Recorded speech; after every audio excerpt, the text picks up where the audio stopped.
আসসালামু আলাইকুম। স্ক্রিনে একটা ছবি দেখাচ্ছে দেখুন। এরা আপনার বাসার সামনেও আসবে, আপনার ক্যাম্পে আসবে, আপনার কোম্পানিতে আসবে। এরা সিম স্ক্যামার।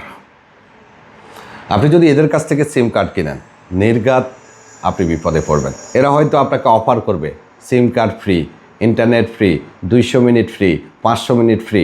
ভাই, এদের কাছ থেকে যারা সিম কার্ড কিনেছে প্রত্যেকেই এখন মামলা খাচ্ছে, দেশে যাওয়া নিষেধাজ্ঞা হচ্ছে। কারণটা কি জানেন? এরা আপনার ফিঙ্গার সংরক্ষণ করে আপনি নিচ্ছেন তাদের কাছ থেকে একটা সিম কার্ড, তারা সেটা 10টা করবে। তারা রাউটার তুলে রাউটার বিক্রি করবে। আপনি বুঝতেও পারবেন না আপনার নামে কয়টা রাউটার উঠেছে, কয়টা সিম কার্ড উঠেছে।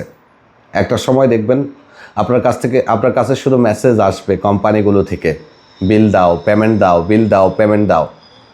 আপনি যখন সময় মতো পেমেন্ট করতে পারবেন না, আপনার দেশে যাওয়ার উপরে নিষেধাজ্ঞা চলে আসবে। আমি গ্যারান্টি দিলাম, আপনি যদি এদের কাছ থেকে সিম কার্ড কিনেন, নির্ঘাত আপনি বিপদে পড়বেন। তাহলে সিম কার্ড কোথায় থেকে কিনবেন? বিশ্বস্ত মাধ্যম থেকে।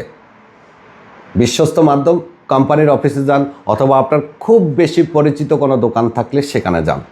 যত্রতত্র রাস্তা থেকে অথবা বাসার সামনে কেউ এসে আপনাকে অফার করলে খবরদার, বিপদে পড়বেন।